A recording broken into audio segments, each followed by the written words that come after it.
Welcome to The Explainer. Today, we're diving into a really powerful worldview, one that suggests our deepest personal traumas are actually the key to seeing through a reality that's been manufactured for us. And our journey starts in a very real, very strange place, deep underground in a hidden city of stone. Okay, let's just jump right in.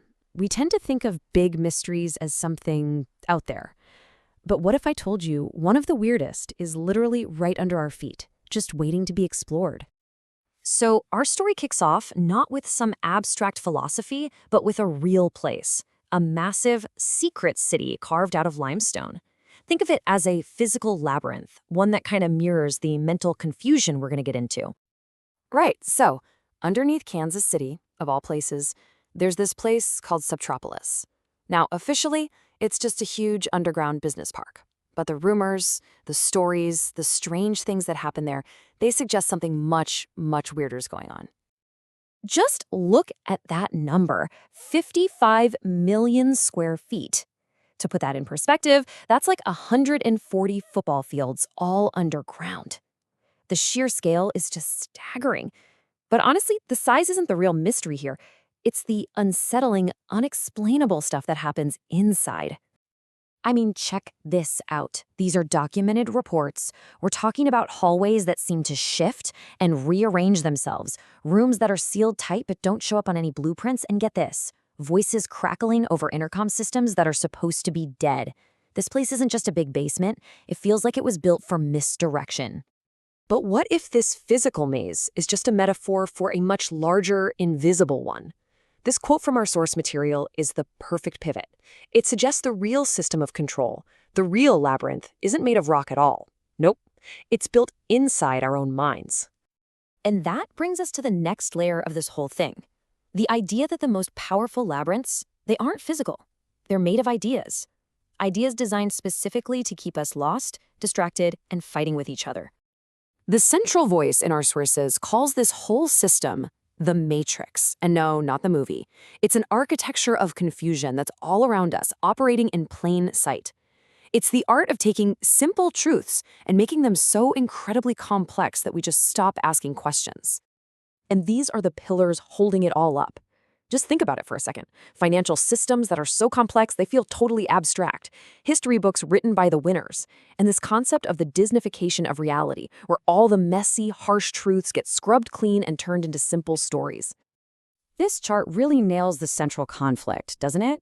On one side, you've got these artificial, man-made rhythms, the pulse of the stock market, the endless corporate narratives, and on the other, you have these pure, totally unscripted truths of existence, like the Sentinelese people, a culture that exists completely outside all these structures. It's the machine versus the organism. So, okay, if our reality is this incredibly complex maze, how in the world do you find your way out? Well, the answer, according to our source, is kind of paradoxical. You don't find it by studying the maze, you find it by turning inward and looking directly at the wounds that the maze gave you. This is where it all shifts and gets deeply personal. The path through all the confusion, the argument goes, is actually forged in the fire of your own personal struggles. Your trauma isn't the obstacle, it's the map itself. For the person behind these ideas, this journey started way back in childhood. You know that feeling of being totally misunderstood by a system that just demands everyone be the same? Having a mind that's running on 10 tracks at once, only to be labeled slow by a world that's on a single track? And the system's answer wasn't to understand, it was to fix it. That led to this vicious cycle of medication, stimulants to focus, then sedatives to sleep. This wasn't about healing. It was about forcing a round peg into a square hole, and it almost had a fatal cost. And these deeply personal traumas, the grief and guilt of losing a loved one, the chaos of a broken home, they weren't just painful memories. They actually became the crucible where a whole new understanding was forged. Every single wound was an entry point to a deeper truth. So that brings us to the absolute core of this philosophy. The wounds aren't scars you're supposed to hide. They're raw material you can transform. This section is all about that process, the process of transmuting that raw pain into profound wisdom and power. This is the alchemy of pain. It's basically a framework for turning the lead of your suffering into the gold of your purpose. The idea is just so radical that your deepest pain holds the key to your greatest strength. You don't just get over it, you transform it into something new. And its whole process isn't just some abstract concept. The source lays out a pretty tangible path. That pharaoh isn't some historical figure. It's the voice of control inside your own head. The Red Sea you have to part, that's the overwhelming ocean of your own emotions. The entire journey to freedom is an inside job. And what's at the end of this journey? The result is sovereignty. It's the ultimate liberation from that external matrix. It's when you no longer need the world to tell you what's true, because you found it and you forged it within yourself.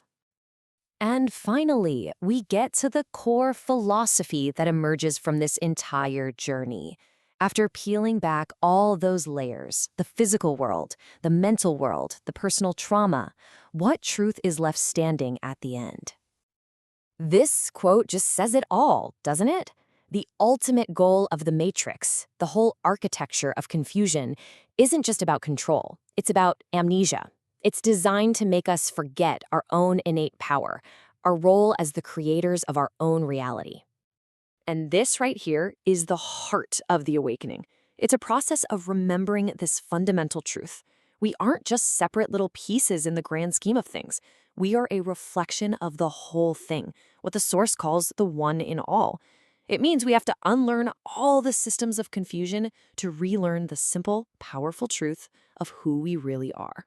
And that leaves us with one last really provocative thought to chew on. This whole thing started with a physical maze built by others. But it ends with this question, which flips the entire narrative on its head. What happens when we realize the system isn't something being forced on us, but something we're actively creating? What if the walls of the maze are made of our own beliefs? What changes then?